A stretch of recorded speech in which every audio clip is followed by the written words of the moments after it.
Hello friends, welcome to शाखा study. दोस्तों, आज की वीडियो में हम लेकर आए हैं हिंदी का चौथा लेसन प्लान, जिसका टॉपिक है सच्ची वीरता। तो ये आपका क्लास 8 का एक चैप्टर है, जिसका आज हम यहाँ पर लेसन प्लान लेकर आए हैं। तो फाइल में सबसे पहले आपको पाठ योजना संख्या डालनी है, उसके बाद आपको विषय हिंदी और कक्षा 8 का, क्योंकि एक चैप्टर है। उसके बाद जो 4 एंट्रीज हैं, ये वर्ग, दिनांक, स्कोर और कालांश, ये आपको उसी टाइम फिल करने हैं जब आपको अलॉट कराए जाएंगे। फाइल बनाते टाइम आप इन्हें खाली छोड़ देंगे। उसके बाद आपको टॉपिक डालना है, यानी प्रकरण है आपका सच्ची वीरता। उसके बाद आते हैं सामान्य उद्देश्य। सामान्य उद्देश्य बताने से पहले दोस्तों मैं आपको बता दूं कि हमारे इस चैनल पर आपको 35 से 40 लेसन प्लान मिलेंगे हर सब्जेक्ट के। इसलिए वीडियो को अपने सभी दोस्तों के साथ शेयर कर दें जो भी बीएड या बीएड से रिलेटेड कोई भी कोर्स कर रहे हैं और उसमें लेसन प्लान्स बनाने की ज़रूरत होती है। तो सामान्य उद्देश्य में छात्रों में शब्द भंडार की वृद्धि करना, छात्रों को स्पष्टता, शुद्ध वाचन का अभ्यास कराना, छात्रों में वर्णों, शब्दों तथा वाक्य के उच्चारण में शुद्धता लाना, छात्रों में हिंदी साहित्य के प्रति रुचि जागृत करना, छात्रों में सृजनात्मक शक्ति का विकास करना, छात्रों में मौन वाचन द्वारा स्मरण शक्ति का विकास करना। ये हो जाते हैं हमारे सामान्य उद्देश्य। उसके बाद आते हैं विशिष्ट उद्देश्य। तो विशिष्ट उद्देश्य में देखिए, सबसे पहले आता है आपका ज्ञान। ज्ञान में छात्र सच्ची वीरता कहानी का प्रत्यय स्मरण कर सकेंगे। बोध, छात्र सच्ची वीरता कहानी की व्याख्या कर सकेंगे। और प्रयोग में छात्र सच्ची वीरता कहानी से मिली शिक्षा का अपने दैनिक जीवन में प्रयोग कर सकेंगे।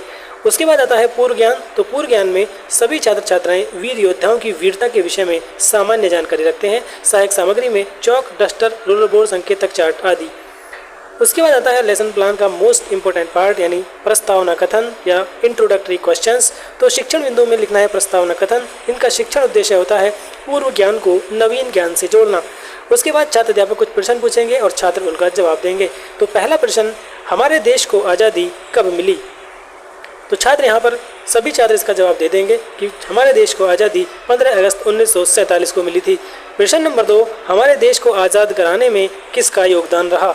तो हमारे देश को आज़ाद कराने में स्वतंत्रता सेनानियों का योगदान रहा। प्रश्न नंबर 3, कुछ स्वतंत्रता सेनानियों के नाम बताइए। तो छात्र कुछ स्वतंत्रता सेनानियों के नाम बता देंगे। महात्मा गांधी, भगत सिंह, अशफाक उल्लाह खान, राजगुरु, सुखदेव आदि। महात्मा गांधी और भगत सिंह आदि कैसे वीर थे? तो ये सच्चे वीर थे। यहाँ पर बच्चे अगर सच्चे वीर नहीं बोलते हैं तो बच्चे जो बोलेंगे उनके साथ सच्चे वीर मिलाकर हम अपना यहाँ पर आंसर पूरा कर देंगे, क्योंकि हमें सच्चे वीर लाना है यहाँ पर, क्योंकि अपना टॉपिक निकलवाना है। क्वेश्चन नंबर 5, सच्ची वीरता कहानी के विषय में आप क्या जानते हैं? तो छात्र यहाँ पर निरुत्तर हो जाएंगे या फिर स्पष्ट उत्तर देंगे, और ये विधि हमारी प्रश्नोत्तर विधि हो जाएगी। उसके बाद आता है शिक्षण बिंदु में उद्देश्य कथन, जिसका शिक्षण उद्देश्य छात्रों का ध्यान प्रकरण बिंदु पर केंद्रित करना। उसके बाद छात्र अध्यापक बोलेंगे, छात्रों आज हम सच्ची वीरता कहानी के विषय में विस्तार पूर्वक अध्ययन करेंगे, और ये विधि हमारी कथन विधि हो जाएगी। उसके बाद शिक्षण बिंदु में सच्ची वीरता, जिसका शिक्षण उद्देश्य छात्रों को सच्ची वीरता कहानी से अवगत कराना। उसके बाद इसका व्याख्यान। तो व्याख्यान में सबसे पहले आता है आपका आदर्श वाचन। तो आदर्श वाचन में जो छात्र अध्यापक या अध्यापिका हैं वो उस पूरे चैप्टर को पढ़ेंगे। कैसे? शुद्ध शब्द, शुद्ध उच्चारण, विराम चिन्हों का ध्यान रखते हुए उचित आरोह अवरोह के साथ प्रस्तुत गद्यांश का आदर्श वाचन करेंगे। यानी कि जो छात्र अध्यापक या अध्यापिका पढ़ेंगे तो उसे आदर्श वाचन कहा जाता है, और जब वो पढ़ेंगे तो छात्र यहाँ पर ध्यानपूर्वक सुनेंगे, समझेंगे, और ये विधि वाचन विधि हो जाएगी। तो ये जो पूरा चैप्टर है सच्चे वीर से लेकर आवाज़ बंद हो तक, पूरा चैप्टर पहले छात्र अध्यापक या अध्यापिका क्लास में पढ़ना है।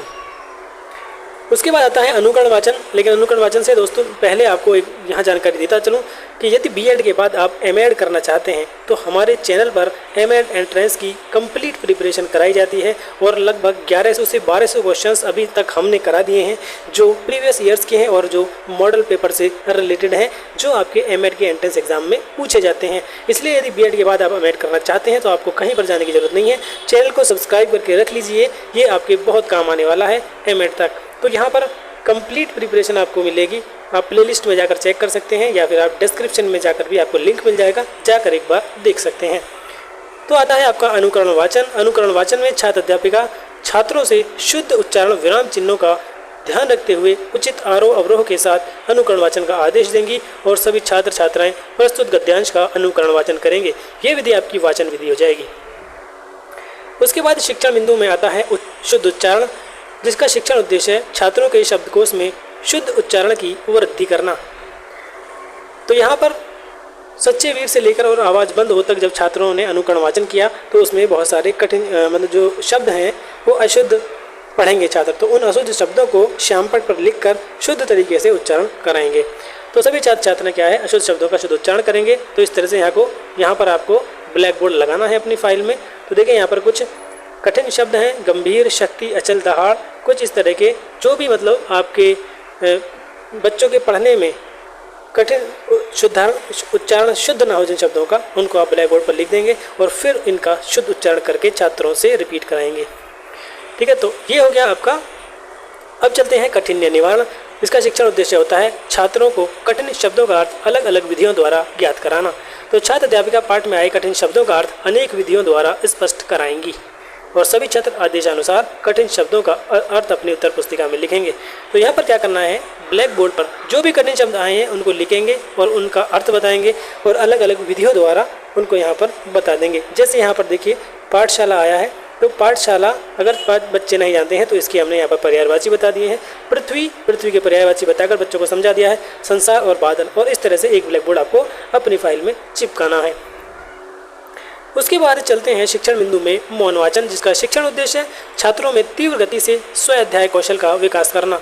तो छात्र अध्यापिका छात्रों को पढ़ाए गए गद्यांश को शांतिपूर्वक मौन वाचन का आदेश देंगे और सभी छात्र छात्राएं आदेशानुसार पाठ का मौन वाचन करेंगे। दोस्तों, आप हमें किसी भी सोशल मीडिया अकाउंट पर #शाखा स्टडी लिखकर सर्च कर सकते हैं।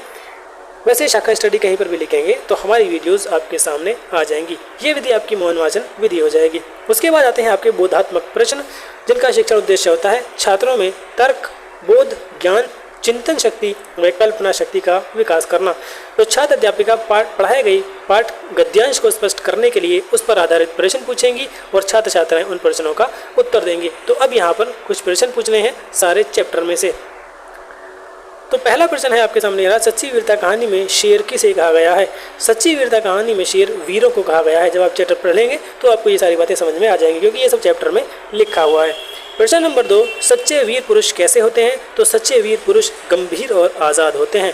प्रश्न नंबर 3, सदियों तक किसकी आवाज़ सुनाई देती है। तो सदियों तक वीरों की आवाज़ सुनाई देती है। प्रश्न नंबर 4, सच्ची वीरता कहानी में वीरों की आवाज़ को क्या कहा गया है। तो सच्ची वीरता कहानी में वीरों की आवाज़ को दहाड़ना कहा गया है।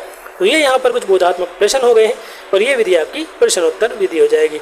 उसके बाद आता है आपका समापन कथन। तो समापन कथन में छात्रों, आज हमने सच्ची वीरता कहानी के विषय में विस्तार पूर्वक अध्ययन किया और ये विधि कथन विधि हो जाएगी। उसके बाद आता है पुनरावृत्ति प्रश्न, यानी कि जो पढ़ा दिया है अब छात्र इसके बाद आता है श्यामपट्ट सारांश। तो छात्र सीखे हुए ज्ञान को सारांशित कर सकेंगे। तो यहाँ पर जो हमने पूरा चैप्टर पढ़ा है उसके जो मेन पॉइंट्स आए हैं उनको ब्लैक बोर्ड पर लिखकर छात्रों को पूरा चैप्टर हमें यहाँ पर सारांशित कराना है और एक फाइल में इस तरह से एक ब्लैक बोर्ड आपको चिपकाना है। देखिए, हिंदी और इंग्लिश के लेसन प्लान में आपको सबसे ज़्यादा ब्लैक बोर्ड का यूज़ करना होता है, बाकी सभी लेसन प्लान में एक ब्लैक बोर्ड से ही काम चल जाता है। उसके बाद आता है पुनरावृत्ति प्रश्न, जिसका शिक्षण उद्देश्य होता है छात्रों का पूरे प्रकरण से संबंधित ज्ञान का मूल्यांकन करना। यानी जो पूरा चैप्टर पढ़ाया है अब उसमें से छात्रों से कुछ और प्रश्न पूछने हैं चैप्टर को स्पष्ट करने के लिए और मतलब उनके कितना समझ में आया उनके ज्ञान को जांचने के लिए। तो पहला प्रश्न, सच्चे वीर पुरुषों के मन की गंभीरता कैसी होती है। तो छात्र यहाँ पर उत्तर देंगे कि सच्चे वीर पुरुषों के मन की गंभीरता समुद्र की तरह गहरी, विशाल तथा गहरी होती है।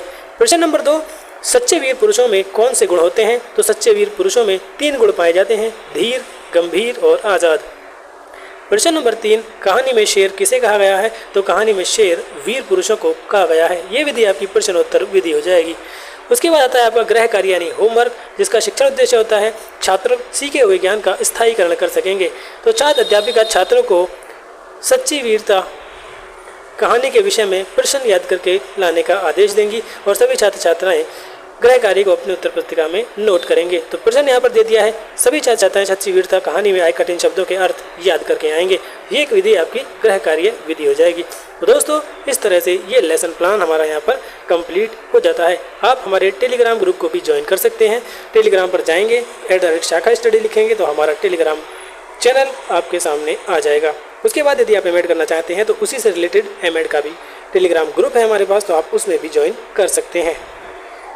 तो दोस्तों, इस तरह से हिंदी का कक्षा 8 का सच्ची वीरता ये लेसन प्लान हमारा यहाँ पर कंप्लीट हो चुका है। उम्मीद है आपको ये वीडियो पसंद आई होगी। तो मिलते हैं नेक्स्ट वीडियो में कुछ और लेसन प्लान्स के साथ। तब तक के लिए बाय बाय।